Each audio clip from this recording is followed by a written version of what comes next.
in the late 80s and early 90s, as the emphasis switches firmly towards strong, athletic and above all physical players.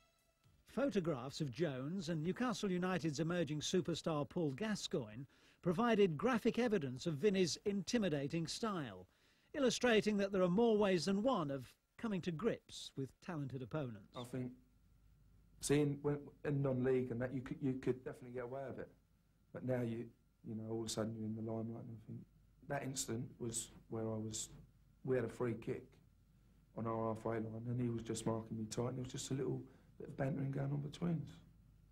I mean, if the truth's known, he was giggling until I went to stand back and then I trod on his toe and it shows up on one of the pictures, and I think that's the only bit of pain he got from it.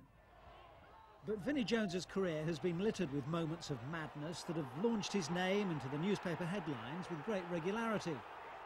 This incident, a late challenge on Everton's Graham Sharp at Goodison Park, followed by an unnecessary clash with Kevin Ratcliffe, led to one of a series of dismissals.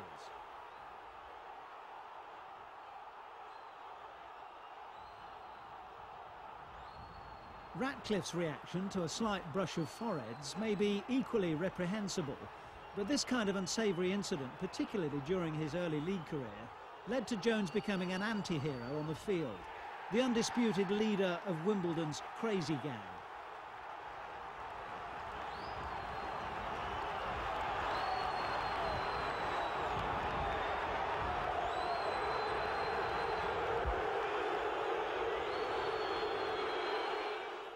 I mean, obviously in football there are things that go on which the spectators don't see and the referee doesn't see. One of the oldest ones in the book is, you know, going up for the header with the elbow out, giving your opponent a nice lump behind the ear. There's always the poke in the eye when you're not looking, or when the ball's up the other end of the field, the centre half lays out the centre forward with a right-hander. The one where you're following the player and he passes the ball off, everybody follows the ball and then you just come in and follow down with your studs on the back of his Achilles down the calf.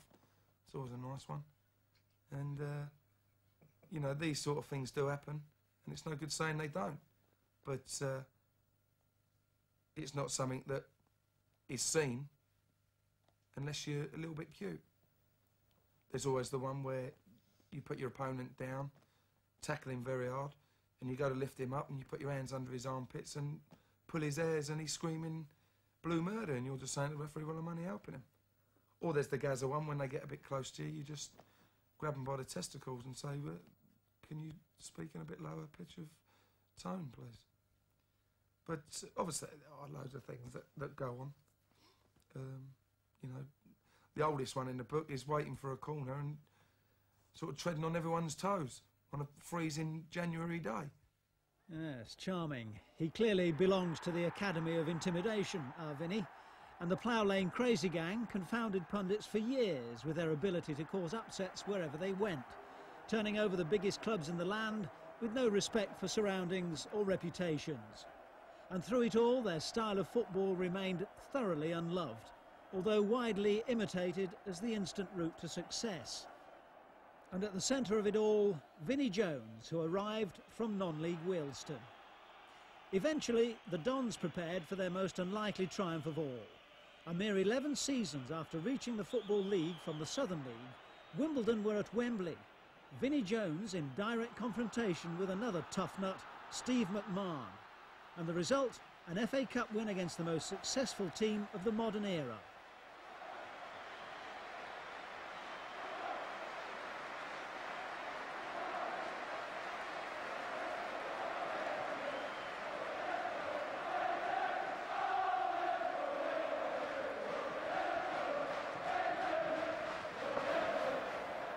Not the sort of bloke you want to face in a drop ball situation, that's for sure. After leaving Wimbledon, Vinnie moved to Leeds to help them regain First Division status under the shrewd guidance of Howard Wilkinson. He recognised the positive aspects of having a man like Vinnie in your team, and so did his old boss Dave Bassett, by now at Sheffield United. Playing for United at Manchester City, Vinnie claimed the unofficial world record for the fastest ever booking. A conservative estimate of 4 seconds from the first whistle to his strong challenge on City's Peter Reid, The referee, David Elleray, has an early customer in his notebook. Jones's reputation clearly preceded him, but this was another day when a series of rash challenges would lead to his premature departure from the fray. Ideally suited to the physical side of the game, now demanded by modern football, Jones has always trodden a fine line between controlled aggression and illegality. This afternoon was another victory for officialdom.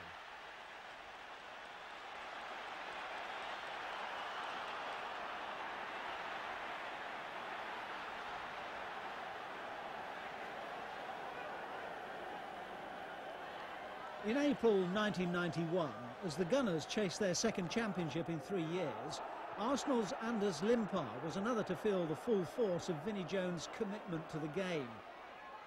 And once again, a combination of misdemeanours earned him a few more points on the disciplinary league table.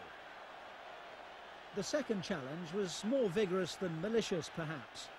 Vinnie blamed the Arsenal boss, George Graham, for his booking, but in truth, he could have few complaints.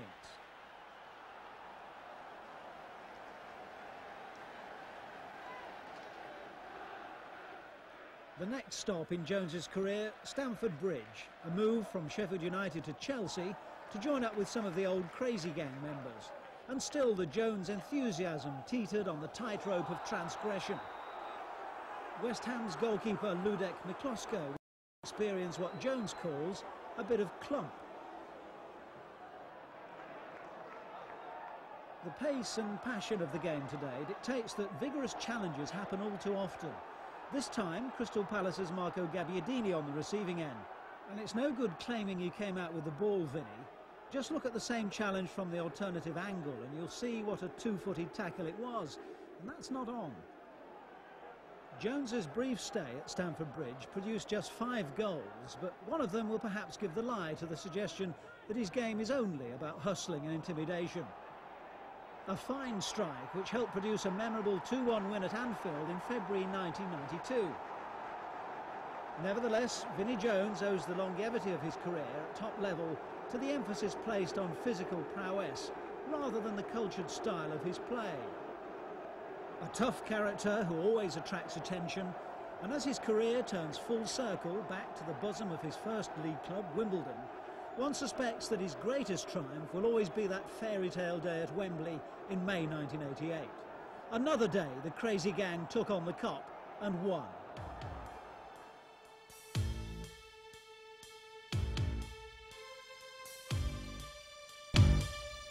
If you're going to go over the top of me, you've got to put me out the game. Because I'm going to be coming back for you. Whether it's in the next 5 minutes, the next 10 minutes, or the next game next season. And that's a promise. Steve McMahon has always managed to balance a combination of the qualities required for top-level success with 4 major clubs. Yeah, Steve McMahon for me is probably my only rival when it comes to... See, a lot of things happen in football when we went to the cup final. There are other tough lads out there. But I think Steve McMahon, I think I'm stronger physically and mentally than Steve McMahon. I think he's a better footballer than me, like tactically. But mentally and mentally strong and physically strong, I'm a lot tougher than him. And I had to prove that in front of millions of people in the '88 Cup final. As early on as about the 7th minute, I let him just have a touch on the ball and I just whacked him. Hammered him, and it knocked the stuffing out of him. And he went about the field on his tiptoes, and it was a great start. And once, I think in any walks of life, if the top man gets sorted out early doors, if I was on my own and there's a gang of lads and they're going to start on me, I would go in and whack the biggest and the toughest straight away. And that's what happened in the cup final. And they were all so shocked that their man had been sorted out. And it spurred on my players to have a go at them. After that, we played up at Anfield and he did have a go at me. He did try and get his revenge. Obviously, it's not something that you show an opponent that you hurt.